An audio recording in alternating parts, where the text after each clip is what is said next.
your colors are going to skew cool or warm or neutral. If you know what your undertones are, you know how to do some of those corrections faster, and also how to match your foundation better. So if you've ever put a foundation on or seen it on, it looks a little yellow on someone or it looks a little orange, it's because they have the wrong tone to it. If you notice on this palette, right, you have pretty obvious super light, much darker foundation colors, but some of these foundation colors actually are very similar.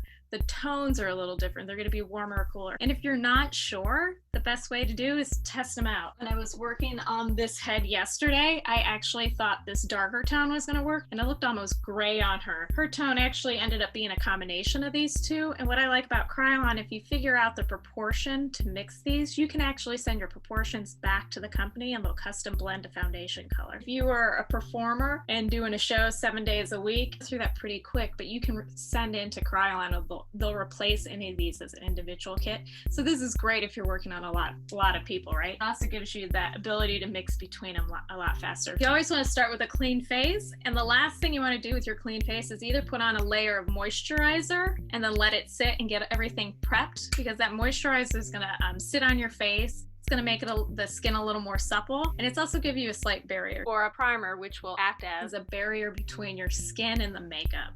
So especially if you're putting makeup on and taking it off, you really want to make sure you have a moisturizer or a primer layer in there. It's going to help it come off. It's going to help it move around a lot quicker. Your kit comes with some of these wedges. The wedges that it comes with are pretty big and bulky for my taste. I tend to use good old CVS or Target wedges. I think they're a little more flexible. If you notice, they come in these nice wedge shapes, and this is true for any makeup application. You're going to be able to bend these to what you want them to do a lot easier. Beauty blenders are also really great. You're going to lay in a nice foundation layer.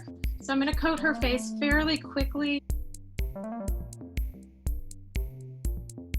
getting underneath that eye very nice and clean. Make sure you get all the way around the nostril, under the lip, and then pull it down and around onto that jawline and a little up into the hairline. The other thing I tend to do is cover the lip a little bit because it's going to give a nice base. I was asked why bother learning facial anatomy. Well, we need to figure out what moves on our face, right? We have this giant mandible where it hinges in at the zygomatic, where those big planes on our face are. The reason we're looking at highlights and shadows is if we know this is a giant frontal ridge right here, the part that protrudes, if we start from the top, is this forehead.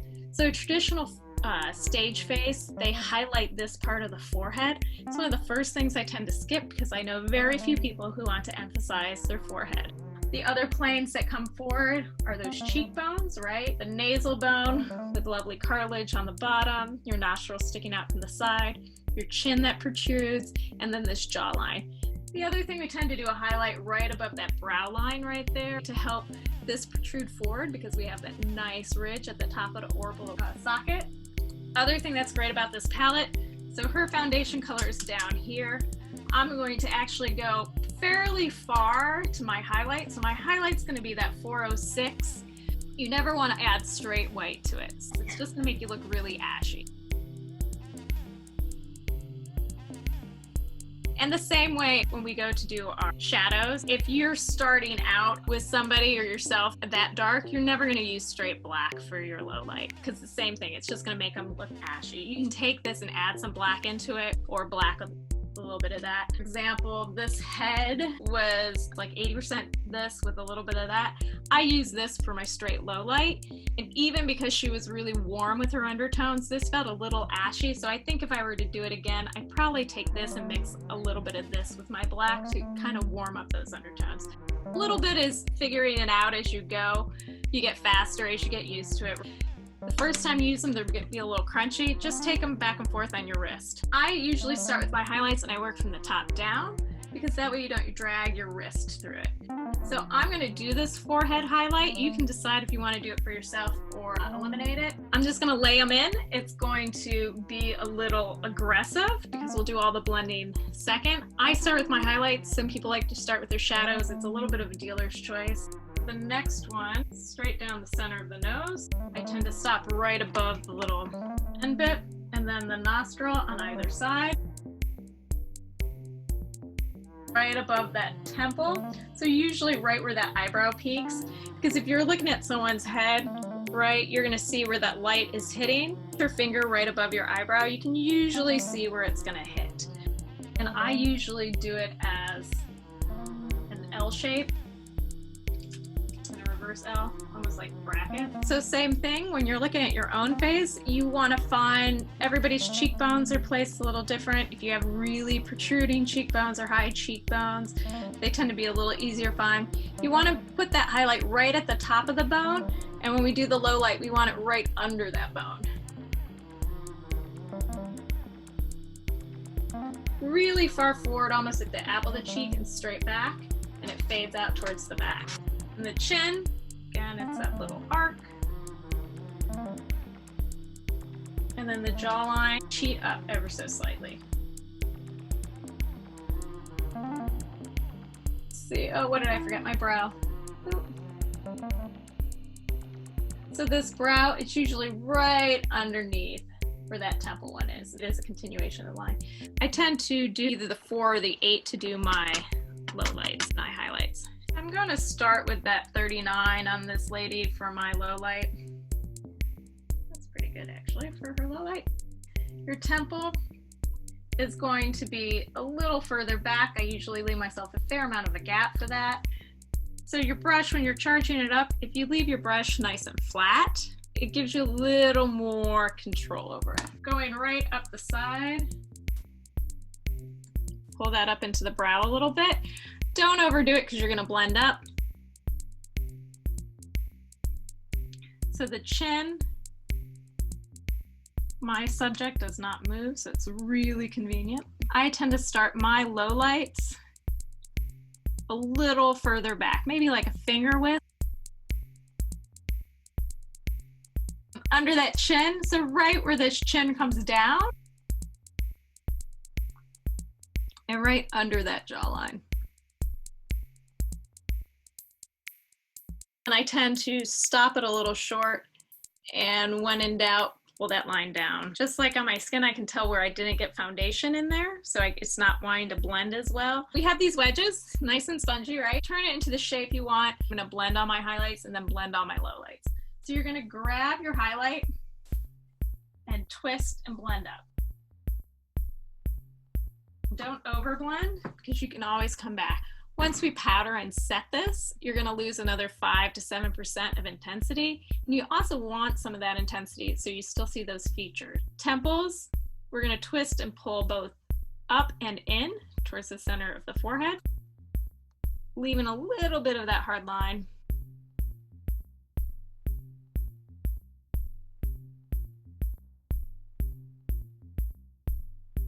Same with the nose, I blend up and I blend down, but you're leaving it fairly straight. Cheek, I'm gonna grab it and blend up and back and front.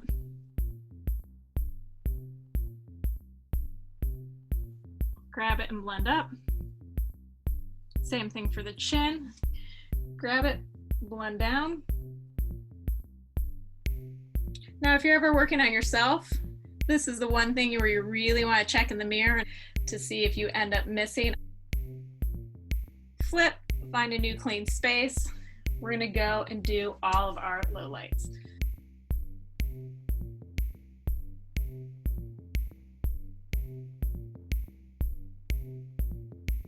This is one of the lowlights that I tend to actually use my brush.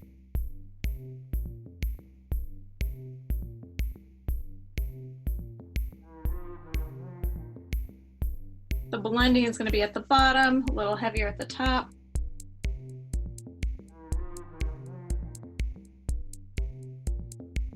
Asking her to look up. She's very compliant.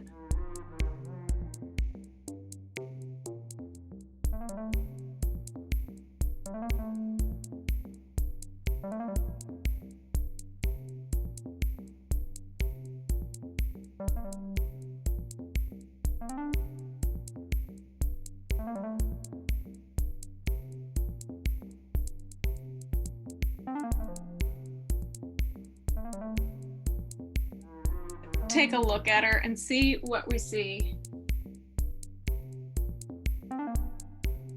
You can also see if we've lost any highlights too much.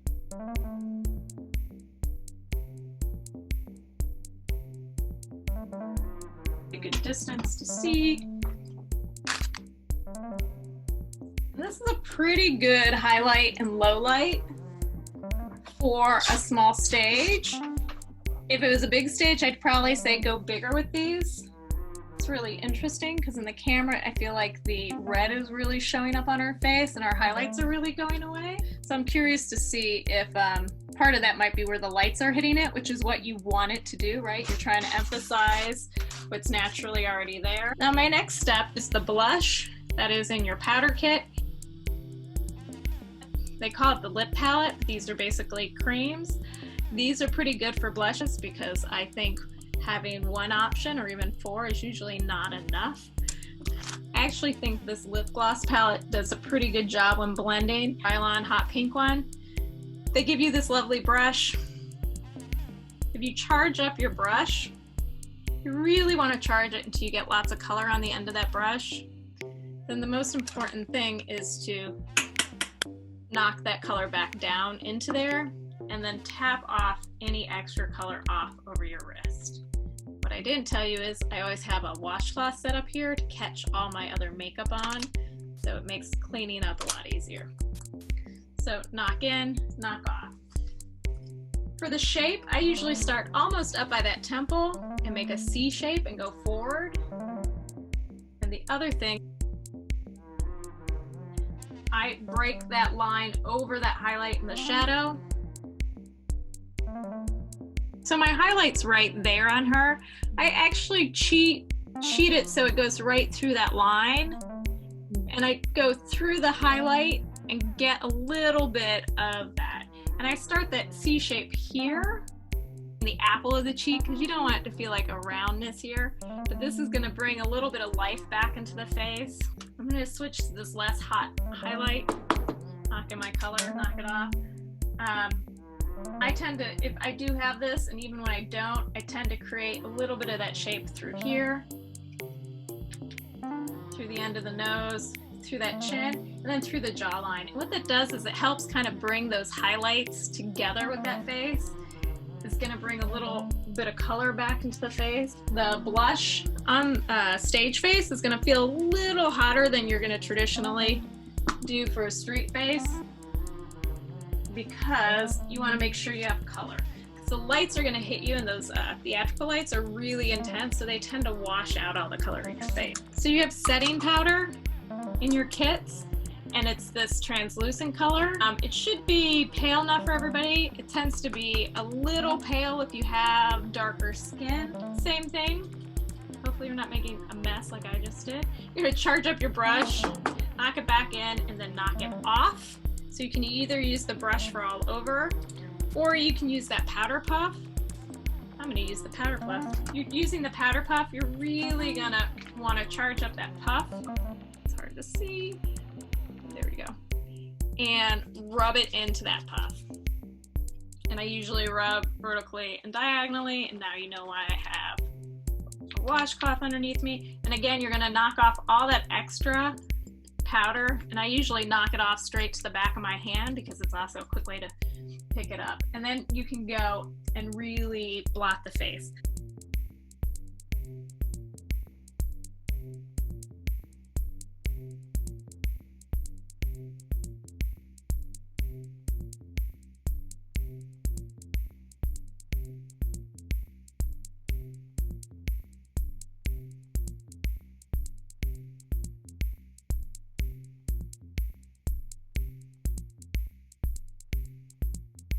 For a lip, kind of a good rule of thumb, and I'm using a really dark lip liner so you can see it. If you use it, like think about it like connect the dot. I usually go the top of the divot of the lip, the bottom of the divot, and the top again, and then your outer line. Lip liner is not to be skipped. It has a heavy wax in it. So the binder in the lip liner is much heavier than your lipstick. And what it's doing is it's creating that nice barrier. So when you put a lipstick on, it's not going to bleed to the outer side of the lip.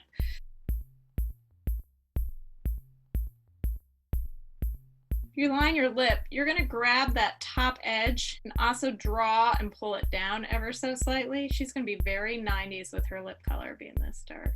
And what that's going to do is give you an even better barrier to work on top, so your lip color can really just live on there. You don't have to worry about getting that bleeding edge.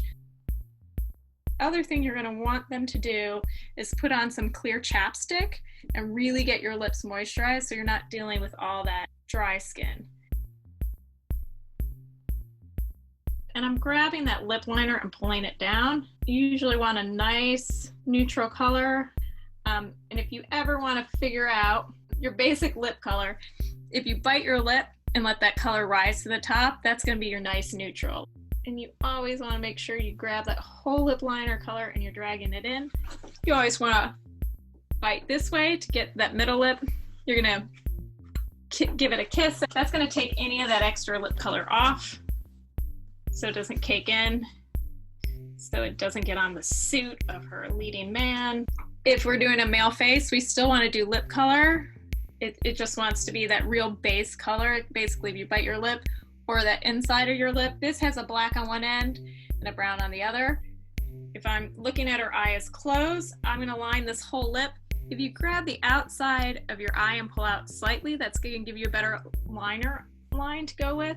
And for the performer, if you start all the way down, let's see if I can do this into the camera without seeing what I'm doing, and float it. I'm going to exaggerate ever so slightly. You're going to pull it all the way down into this corner and you're going to float it across the top here. And this is for a big stage. And then the bottom eye, you do about half the eye. You're going to float it out to the side, because what you can do right in this corner, you can take a little bit of white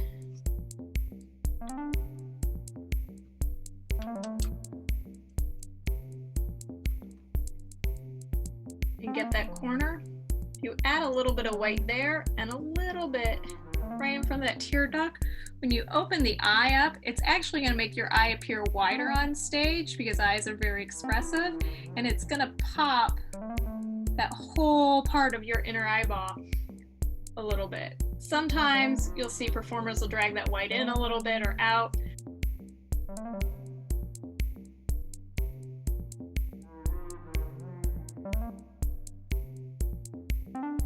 If you were doing lashes, you'd actually do your lash first and then do your eyeliner over it, and it helps bring in that lash line really nice and quick. Mascara is one of your first things to go bad, and when in doubt, throw it out. The best way to test your makeup is to actually smell it. If it smells off, toss it. If you smell it and you're like, I think it's okay, but I'm not sure, if you hold it next to your eye for a little bit, like 3 or 4 seconds, if your eye starts watering because it reacts to it, that's the sure sign you don't want it living on your lashes, so toss it. You know you're on a small stage, you want to be about 5 feet away from a mirror, and then hold it into that mirror, and that's going to give you about 10 feet distance. It's going to help double up that distance. If you're on a big stage, like if you've ever been on the Playhouse stage at on campus, that's a huge proscenium. Stand across the room and look in a mirror and get that double distance, because nobody sees you closer than 20 to 50 feet away. And then you're gonna go, oh, I just lost all my highlights and shadows, and you know what, you can go back in and really pop forward. If you want to make a really defined brow, this is time you can go back in and kind of brush in some of that brow color. This is a decent one to go back in with brow color. Once you get it down and start putting it on over and over again, it goes on in about 5 to 10 minutes. You can just go, and it's your basic face.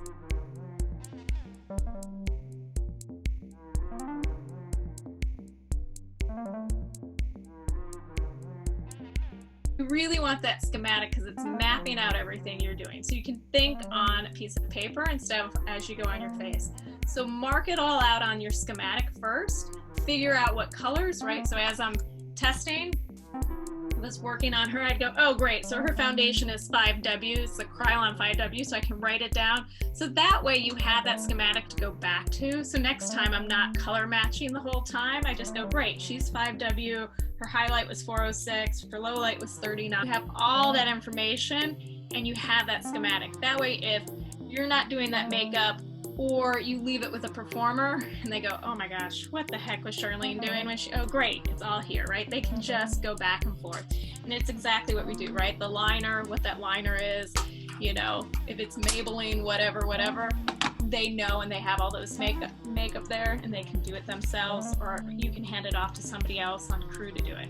So you're just going to fill out your schematic and turn that in. You only need to do the front view. You don't have to do a side because it's the same, right? Left to right. Then do your whole face, and then do a nice close-up photo front, and then do one on the side, and submit those 3 things. And as you're doing them, if you have questions, shoot me a note. It's not like closed book exams by any means, because usually we'd float and go, oh, okay, look at this highlight. It's a little low. It's, you know, make it a little hotter, make it a little deeper. So just shoot me notes or if you have questions after you're done, you can just ask.